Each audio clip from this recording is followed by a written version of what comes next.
મોરબીમાં ફરી ચેલેન્જની રાજનીતિ શરૂ થઈ છે અને આ વખતે લાલજી દેસાઈના નિવેદનનો વિરોધ થઈ રહ્યો છે. ગુજરાત કિસાન સંઘર્ષ સમિતિ દ્વારા ચેલેન્જ આપવામાં આવી છે.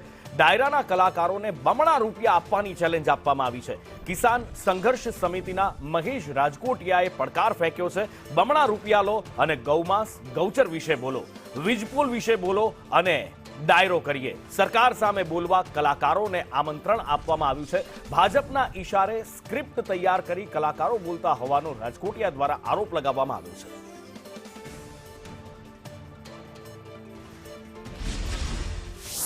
આ મહાકાય રેલીનો રેલો વાયા ગાંધીનગર થઈ દિલ્હી પહોંચ્યો, જેથી કૃષિ મંત્રી સાથે સાથે ગુજરાતની આખી સરકારને આ રેલીનો રેલો આવ્યો.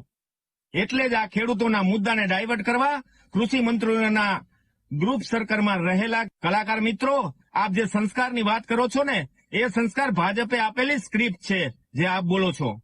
એટલે જ તમને મારા ખેડૂતોની કકડતી આતરડી નથી દેખાતી. અમારી ધરતી અમારી માં છે, એટલે જ સરકાર પણ સમજી લે આ મોરબી જિલ્લાના ખેડૂતો છે, અહીં તાનાશાહી ચલાવી લેશું નહીં, એવા સપના જોવાનું સરકાર બંધ કરે.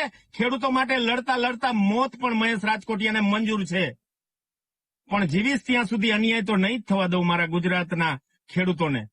એ વાત યાદ રહે.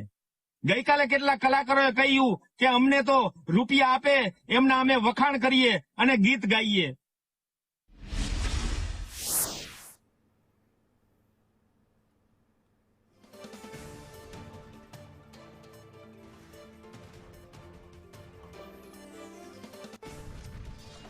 કલાકારો ઉપર લાલજી દેસાઈ દ્વારા જે નિવેદન આપવામાં આવ્યું હતું, અભદ્ર ટિપ્પણી કરવામાં આવી હતી, એ પછી કૃષિ મંત્રી દ્વારા એનો જવાબ આપવામાં આવ્યો હતો અને જડબાતોડ જવાબ આપવામાં આવ્યો હતો. એ બાદ હવે ચેલેન્જની રાજનીતિ શરૂ થઈ છે.